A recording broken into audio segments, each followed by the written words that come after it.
अंबरनाथमध्ये शिंदे सेनेचा भाजपला धक्का बसलेला आहे।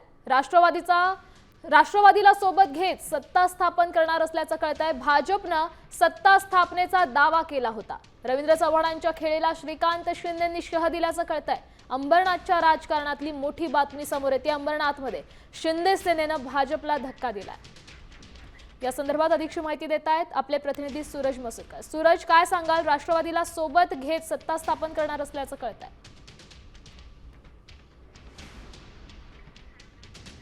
आपण पाहू शकतोय भाजपनं सुरुवातीला अंबरनाथमध्ये सत्ता स्थापनेचा दावा केला होता। अंबरनाथ खरं तर महायुतीसाठी महत्त्वाचा प्रदेश मानला जातो, कारण अनेक वेळेला भाजपनं या ठिकाणी सत्ता स्थापनेचा दावा देखील केला होता। अंबरनाथमध्ये शिंदे सेनेनं भाजपला सध्या धक्का दिलेला आहे, कारण रवींद्र चव्हाणांच्या खेळीला श्रीकांत शिंदेंनी शह दिल्याचं पण कळतंय। भाजपनं या ठिकाणी आधी सत्ता स्थापनेचा दावा केला होता।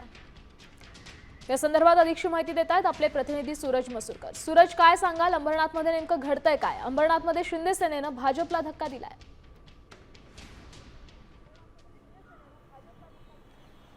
निश्चितच ही श्रीकांत शिंदेची खूप मोठी खेळी म्हणावी लागेल। भाजपला श्रीकांत शिंदेंनी हा खूप मोठा धक्का जो आहे तो दिलेला आहे। आपण पाहिलं तर का काँग्रेसच्या नगरसेवकांनी भाजपमध्ये प्रवेश केला होता आणि त्यानंतर कुठेतरी भाजप जे आहे ती सत्ता स्थापनेचा दावा करणार होती। मात्र आता शिंदे सेनेचे 27 आणि राष्ट्रवादी अजित पवार गटाचे 4 असे मिळून 31 नगरसेवक जे आहेत ते आता श्रीकांत शिंदेने एकत्र करत सत्ता स्थापनेचा जो आहे तो दावा केलेला आहे आणि त्यामुळे कुठेतरी हा एक खूप मोठा धोबीपछाड जो आहे तो श्रीकांत शिंदेंनी भाजपला दिलेत असं म्हटलं जातं अंबरनाथमध्ये। कारण काही आधीच भाजप जी आहे ती सत्ता स्थापनेचा दावा करत होती।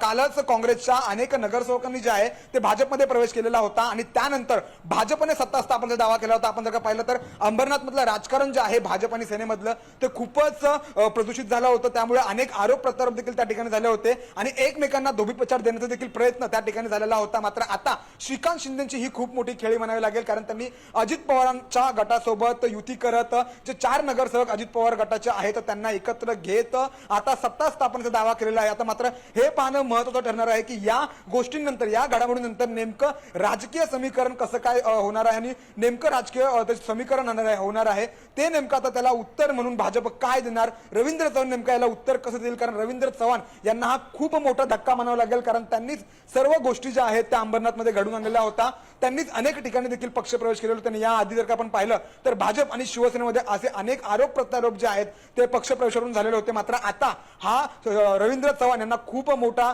एक धक्का म्हणावा लागेल। श्रीकांत शिंदेची ही खूप मोठी खेळी म्हणावी लागेल। ज्या अजित पवार गटाविरुद्ध शिवसेनेमध्ये काही वर्षांपूर्वी बंड झाला होता, अजित पवारांचं नाव घेऊन शिवसेनेमध्ये बंड झाला होता, त्याच शिवसेनेने आज अजित पवारांसोबत युती करत सत्ता स्थापनेचा दावा जो आहे तो अंबरनाथमध्ये केलेला आहे। त्यामुळे आता याचे राजकीय समीकरण, राजकीय जे पडसाद आहेत ते नेमकं कसे उमटतील आता हे शामिल पाहणं महत्त्वाचं असणार आहे। सूरज, धन्यवाद दिलेल्या या सविस्तर माहितीसाठी। त्यामुळे आपण पाहू शकतोय अंबरनाथ मधली मोठी बातमी समोर येते। शिंदे सेनेने भाजपला धक्का दिला।